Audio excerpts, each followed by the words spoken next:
You're listening to the Yes, I'm Still Sober podcast with John Rabin.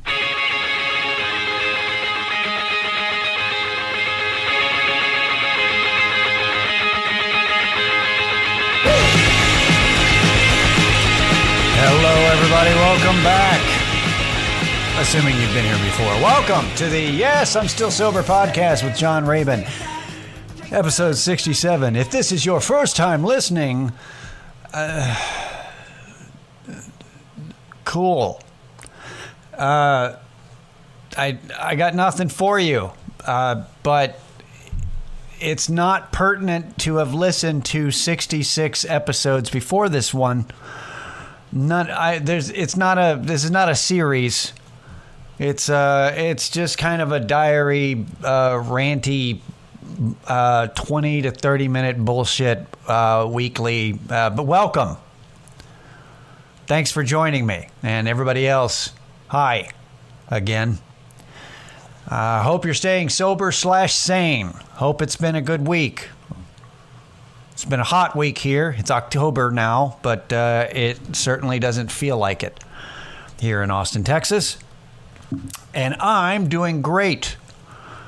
I'm doing great at that level that, I'm really happy. And it's one of those levels that, things have been going well so long that you get the paranoia, but you're like, all right, when's it coming?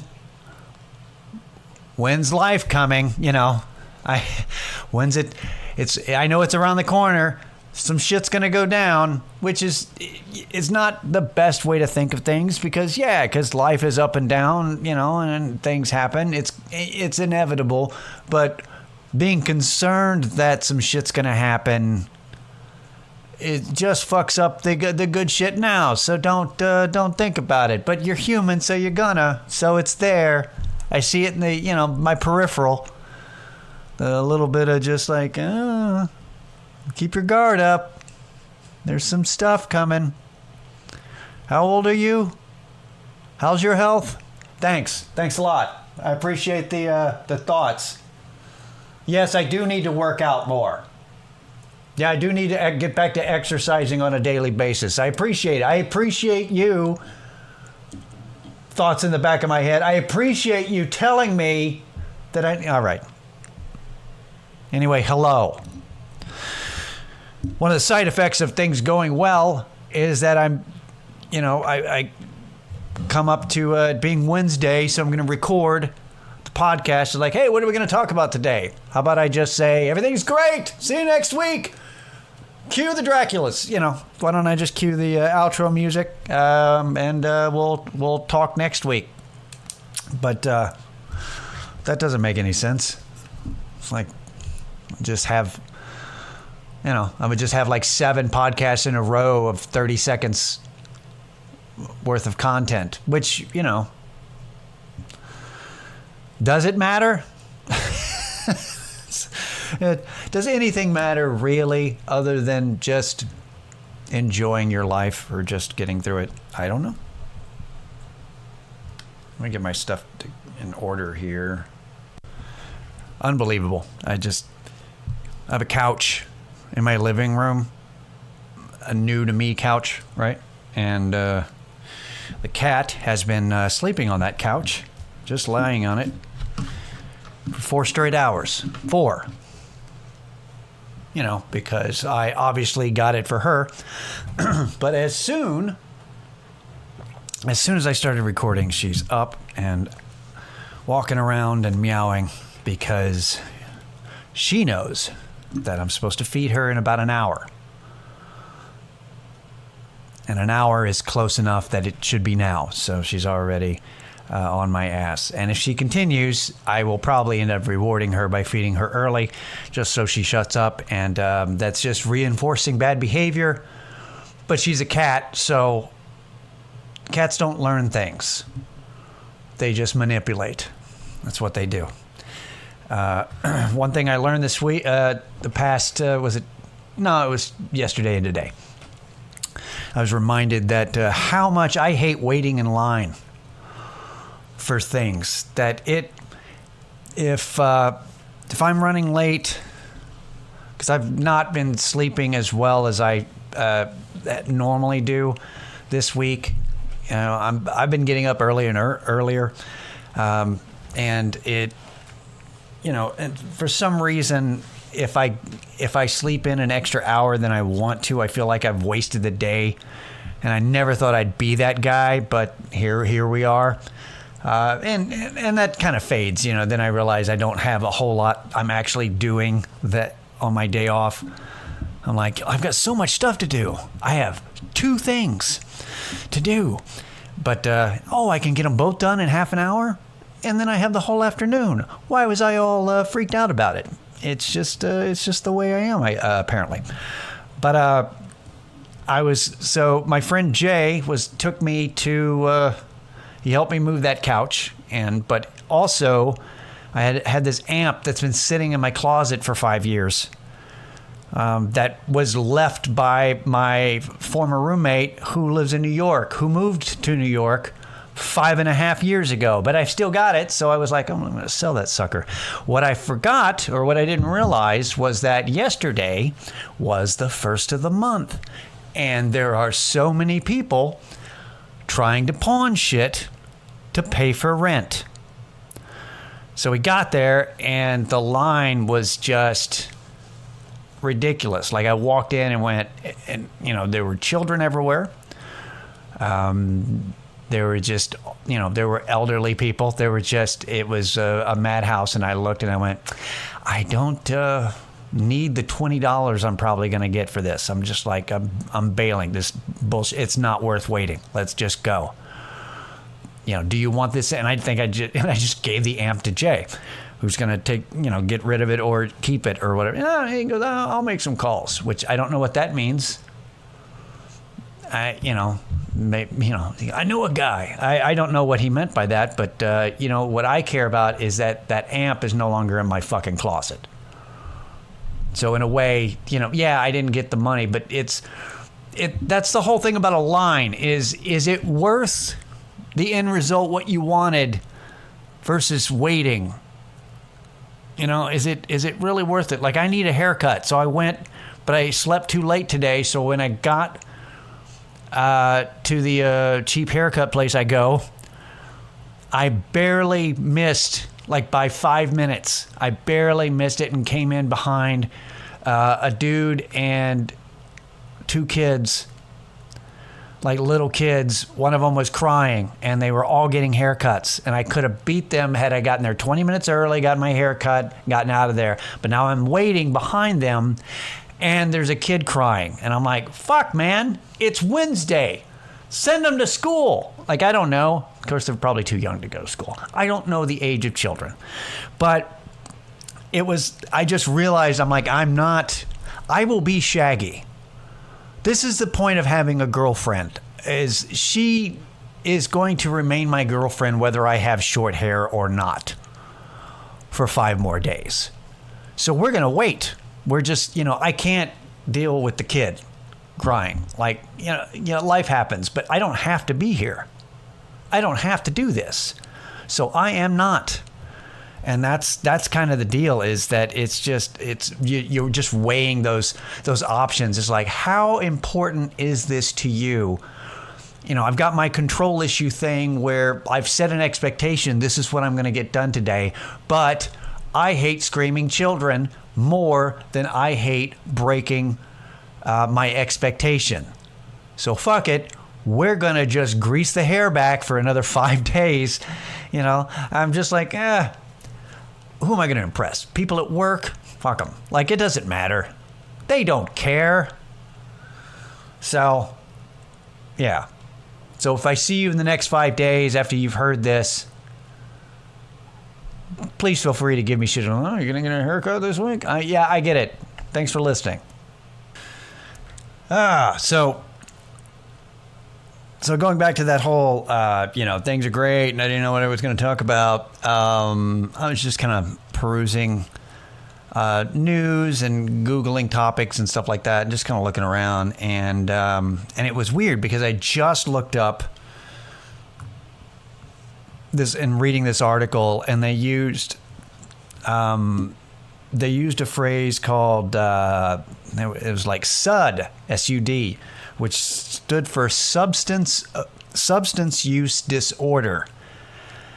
And I guess I just haven't been noticing the change, because this is a deal. Opiate use disorder, OUD. Alcohol use disorder, AUD.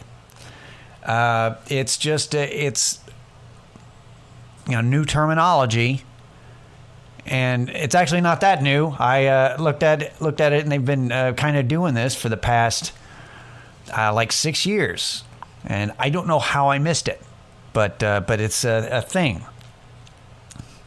Which, my gut reaction, without doing any kind of research, without talking to a single person about it, just going, oh, great.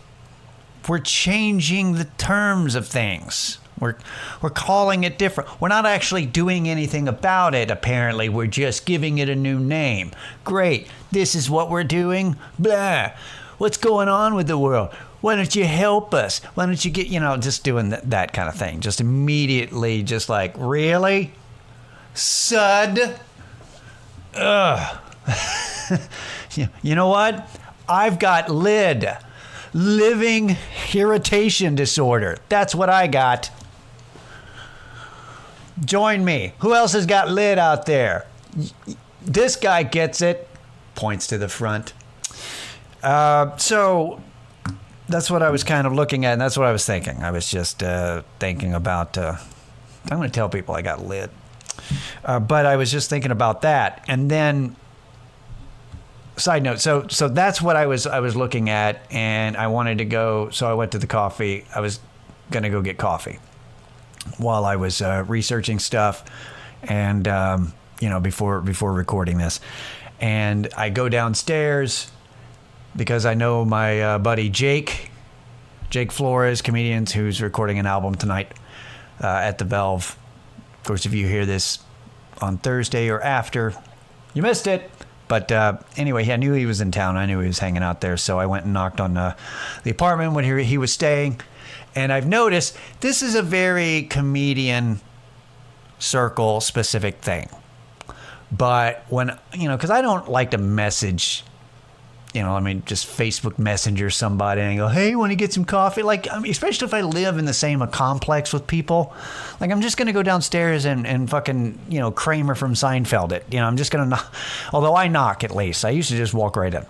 But, because they used to never lock the door.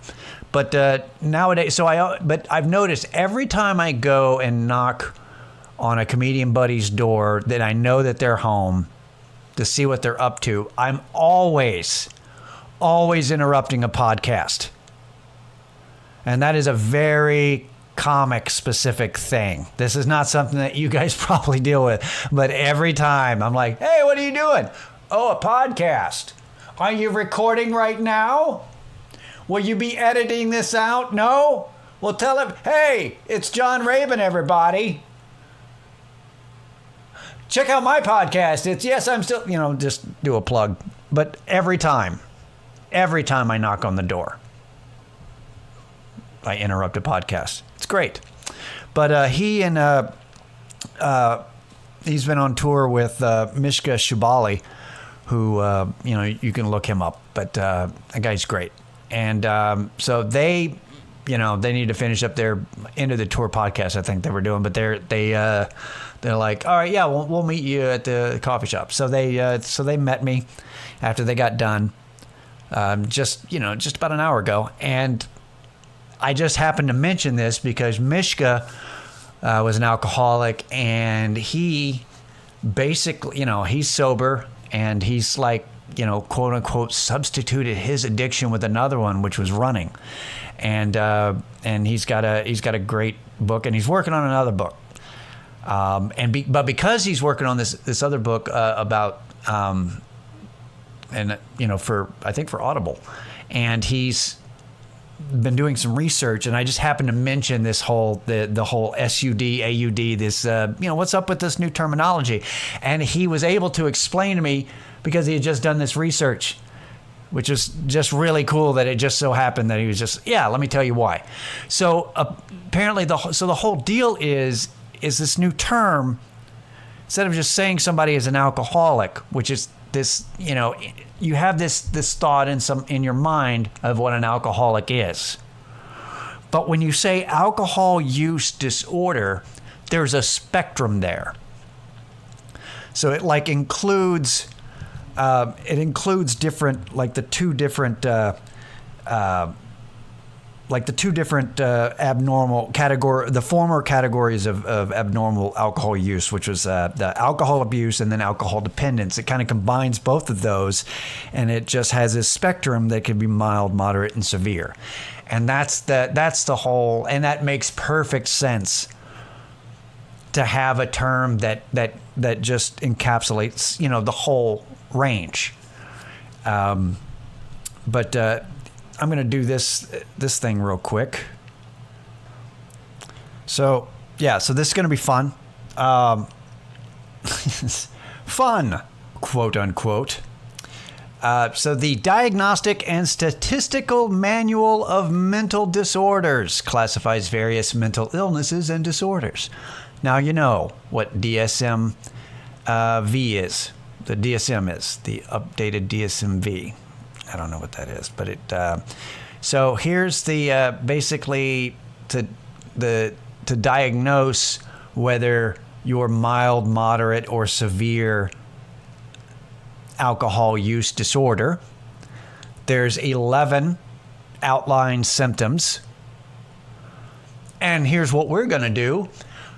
Start keeping, I'm going to read the 11 different symptoms, and you keep a track of how many of them apply to you.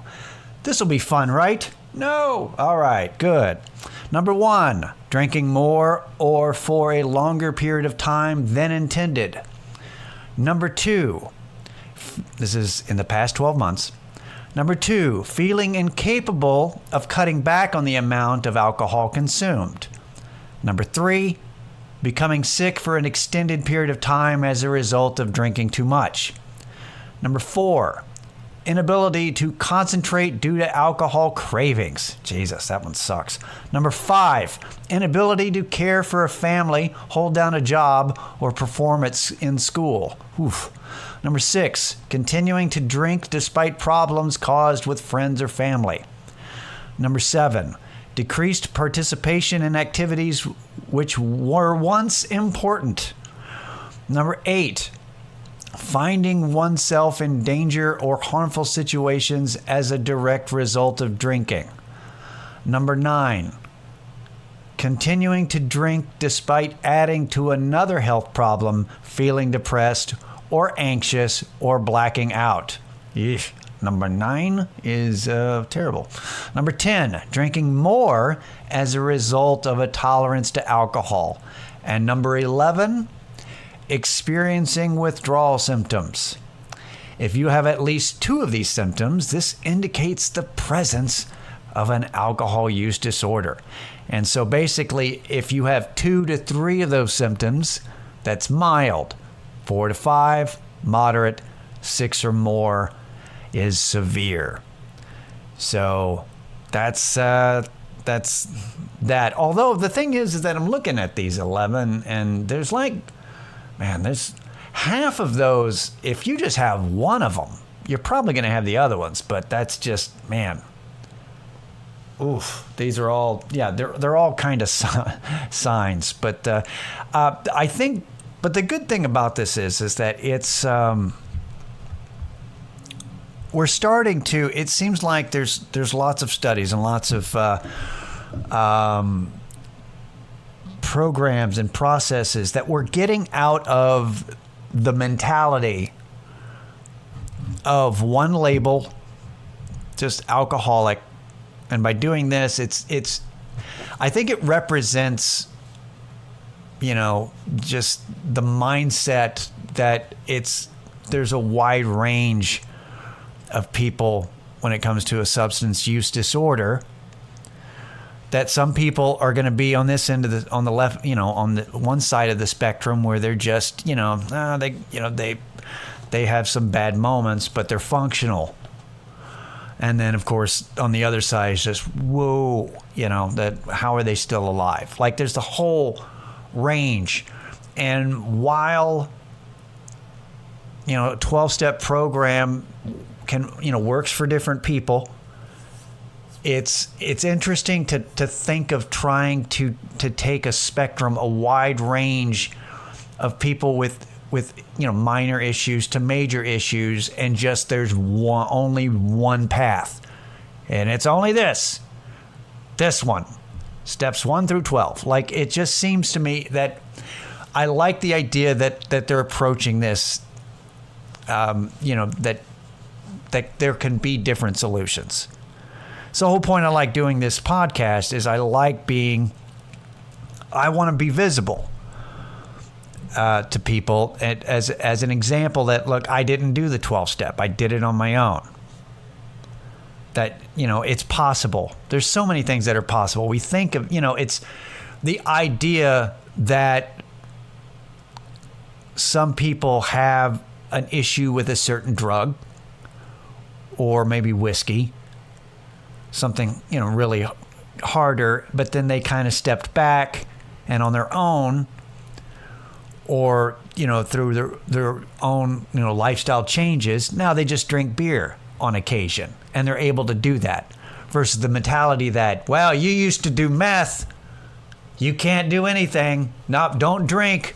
You'll be back to meth. And some people that's true, but maybe some people that's not true. People are different.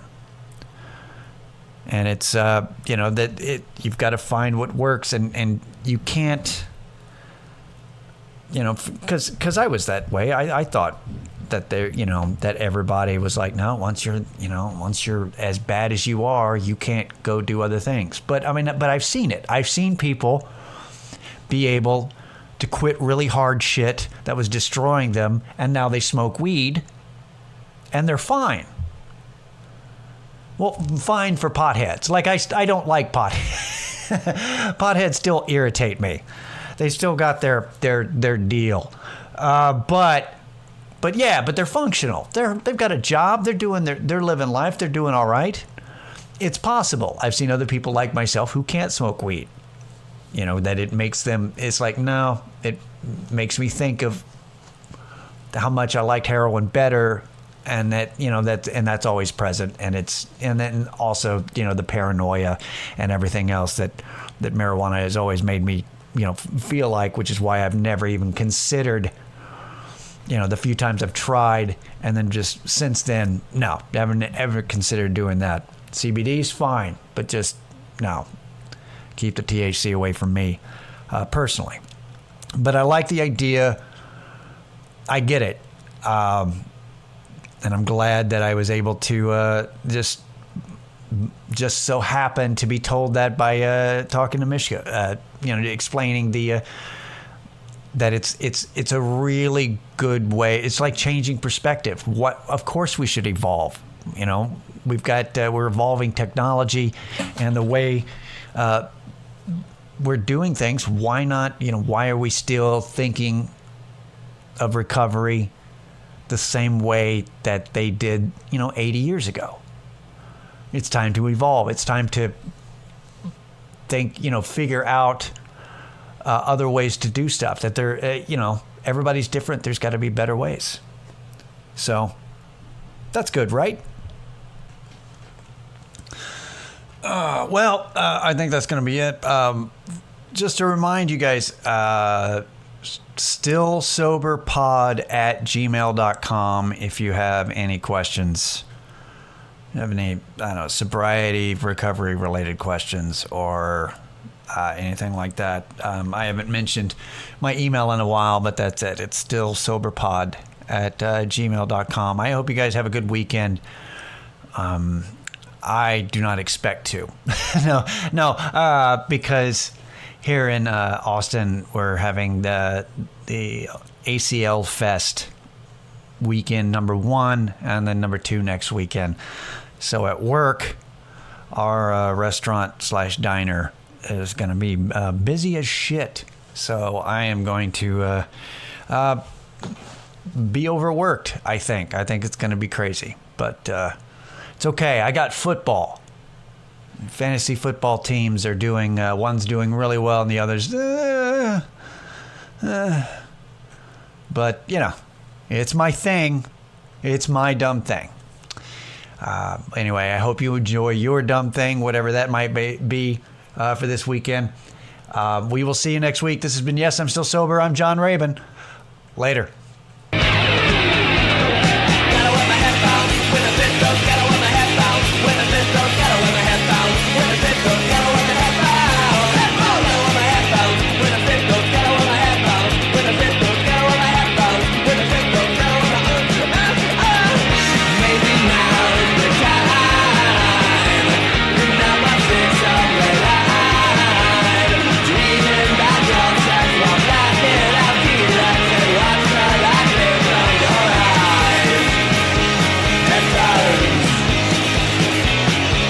Let's ride.